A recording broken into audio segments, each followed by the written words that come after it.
Kemudian kasus-kasus korupsi yang lain yang sesuai dengan fakta-fakta di pengadilan. Misalnya kasus yang tambang yang menyebut Blok Medan, kemudian kasus private jet, di situ nilainya triliunan, miliaran, tapi tidak pernah diberantas, tidak pernah muncul ke publik. Tapi ini kasus yang bukan pejabat negara. Hasto Kristianto adalah Sekjen PDI Perjuangan, dan ketika kita membaca alasan-alasan atau bukti-bukti yang disampaikan oleh Ketua KPK sangat menggelikan dan menjadi bahan tertahan publik. Poin pertama misalnya, contohnya saya sampaikan, apa hubungannya penetapan apa yang disebut dengan bukti oleh Ketua KPK terkait kasus suap Harun Masiku dengan penempatan Harun Masiku sebagai orang Toraja sebagai caleg di Sumatera Selatan? Apakah nggak boleh? Kenapa itu disampaikan sebagai bukti? Bahasanya Ketua KPK itu adalah bukti. Ini kan menjadi bahan tertawan publik. Bahwa kita ngelihat, disitulah kami menganggap bahwa ini benar-benar kasus politik, bukan kasus hukum, bukan kasus pemberatan korupsi, tapi benar-benar upaya melakukan kriminalisasi terhadap Sekjen PDI Perjuangan. Tapi di luar ada tudingan politisasi, apakah memang dari PDIP sendiri yakin bahwa Mas Hasto sama sekali tidak terlibat di kasus ini? Kalau kita membaca fakta pengadilan yang berkekuatan hukum yang tetap, ingkrah, putusan pengadilan kepada Wahyu Setiawan dan Agustiani tanggal 15 Agustus tahun 2020, nomor putusan 28 halaman 160 dan 161 yang menyatakan dalam pertimbangan hakim tidak ada yang namanya aliran dana kepada Wahyu Setiawan dari Hasto Kristianto, tapi dari Harun Masiku. Jadi apa yang disampaikan oleh Ketua KPK kemarin itu nggak ada bukti-bukti baru. Mas Guntur, jadi itu menurut Anda Mas Hasto itu dikriminalisasi? Dikriminalisasi sejak awal, bahwa kasus Harun Masiku itu upaya untuk menyerang PDI Perjuangan, menyerang Sekjen PDI Perjuangan, menjadikan sandera politik untuk Sekjen PDI Perjuangan. Jangan lupa bahwa yang disampaikan dalam video Mas Hasto yang akan dirilis nanti, bagaimana ancaman itu hadir kepada dia. Kalau sampai memecat namanya Jokowi dan keluarga akan ditetapkan sebagai tersangka. Dan itu setahun belakangan ini Mas Hasto selalu diancam dengan kasus Harun Masiku. Tapi Mas Hasto tidak pernah takut, tidak pernah takluk. Dia tetap keras, dia tetap kritis meskipun jadi tersangka karena dia yakin tidak terlibat dengan kasus Harun Masiku. Jadi kasus Harun Masiku itu ada dua masalahnya. Pertama, ketidakpatuhan pada sistem pemilu proporsional daftar terbuka dengan suara terbanyak. Yang kedua adalah pemaksaan caleg-caleg favorit elit lah, kalau bisa dibilang begitu. Yang pertama begini, kasusnya berawal dari ada caleg di Dapil 1 Sumsel yang meninggal dunia. Namanya Nazarudin Kimas, ini adiknya Pak Taufik Kimas. Seharusnya kan kalau ada caleg yang meninggal, karena waktu itu meninggalnya kadung surat suara sudah dicetak. Jadi KPU membuat kebijakan suara yang diberikan kepada Nazarudin Kimas dianggap tetap sah, tapi dihitung untuk suara partai sebagai bagian dari pembulat penentuan perolehan kursi. Nah, ketika sudah ada hasil, otomatis kan suara Nazarudin Kimas tidak bisa dihitung lagi. Maka siapa yang akan menjadi caleg terpilih adalah caleg dengan suara terbanyak berikutnya. Nah, dari sana kemudian didapatlah data bahwa caleg yang memperoleh suara terbanyak di Dapil Sumsel 1 itu namanya Reski Aprilia. Harun Masiku itu nomor urut 6 dari 8 caleg. Dan perolehan suaranya juga adalah nomor 6 dari 8 caleg. Tiba-tiba kemudian diajukanlah uji materi ke Mahkamah Agung. Ada putusan Mahkamah Agung nomor 57P/HUM/2019. Intinya adalah Mahkamah Agung mengatakan sah suara dari caleg yang meninggal dunia dihitung untuk suara partai. Kemudian bersuratlah PDIP ini 3 kali ke KPU. Ada 3 surat. Surat yang pertama ditandatangani oleh Bambang Pacul dan Sekjen Hasto. Surat kedua ditandatangani oleh Yasona Lauli dan Sekjen Hasto. Surat yang ketiga ditandatangani oleh Ketum Megawati dan Sekjen Hasto. Kenapa saya bilang ini mengingkari sistem pemilu?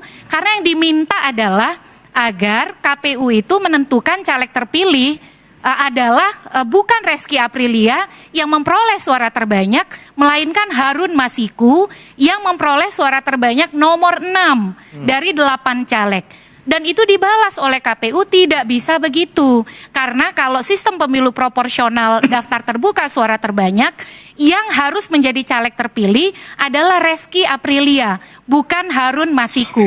Dari sisi logika sistem pemilu tidak mungkin Harun Masiku yang menjadi caleg terpilih. Ya. Kalau menetapkan Harun Masiku sebagai caleg terpilih, maka KPU satu sudah melanggar sistem pemilu, dan yang kedua KPU sudah melanggar etika sebagai penyelenggara pemilu. Nah, disitulah problemnya dari kasus Harun Masiku ini. Dari sisi pemilu satu tidak patuh pada sistem, yang kedua ternyata memperlihatkan ada favoritisme dari elit terhadap caleg dan mengabaikan suara dari rakyat.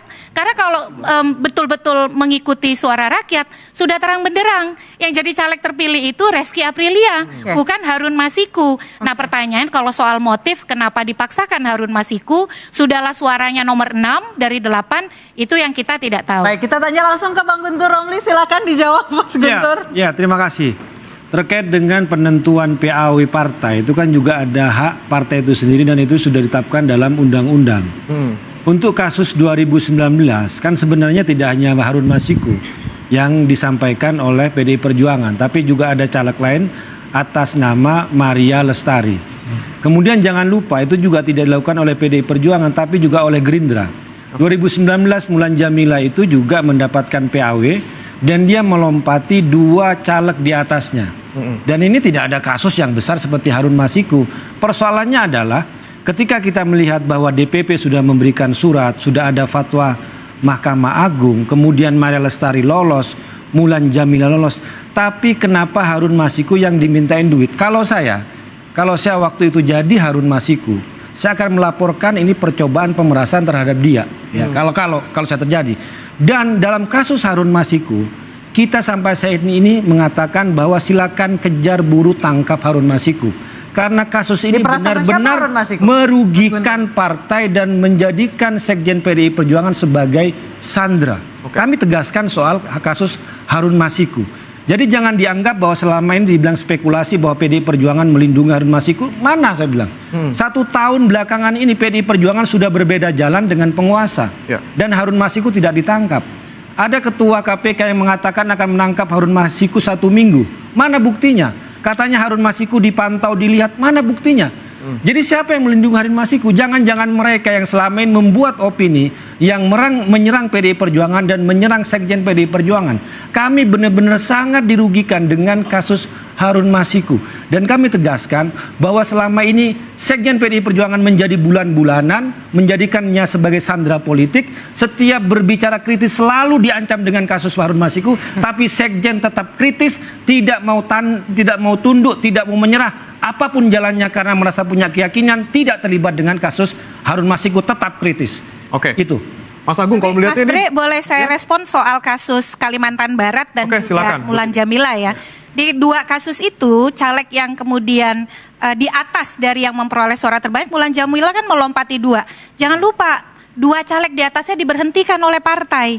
Termasuk juga kasus Kalimantan Barat. Sementara kasus di Dapil Sumsel 1 ini, Reski Aprilia tidak pernah diberhentikan oleh partai. Jadi dalam situasi sama-sama semua yang di atas Harun Masiku itu masih memenuhi syarat. Jadi ada situasi hukum yang tidak sama antara kasus Kalimantan Barat, lalu kasus Mulan Jamila dan kasus Harun Jangan Masiku. lupa Mbak, kasus Jamila itu ada putusan pengadilan PT UN yang Betul, menggugat Jakarta putusan Selatan. DPP. Ada putusan Gitu kan? PN Jakarta Selatan. Jadi, tapi caleg yang di atas si Mulan Jamila itu diberhentikan kami oleh partai. lebih memilih tidak memberhentikan anggota kami secara tidak terhormat hanya karena berebutan suara. Karena kami punya mekanisme penilaian sendiri dalam internal partai. Tidak semua yang namanya dapat suara. Kalau ada laporan di Mahkamah Partai, misalnya ada upaya untuk menyalahgunakan, memasukkan suara partai menjadi suara pribadi dia, di PDI Perjuangan tegas, pasti akan melakukan pergeseran pemilihan. Jadi dalam internal mekanisme partai itu ada mekanisme sendiri, dengan segala hormat Mbak Titi. Ya, Gitu. makanya kemudian KPU, Mas Guntur tidak bisa mengikuti surat itu.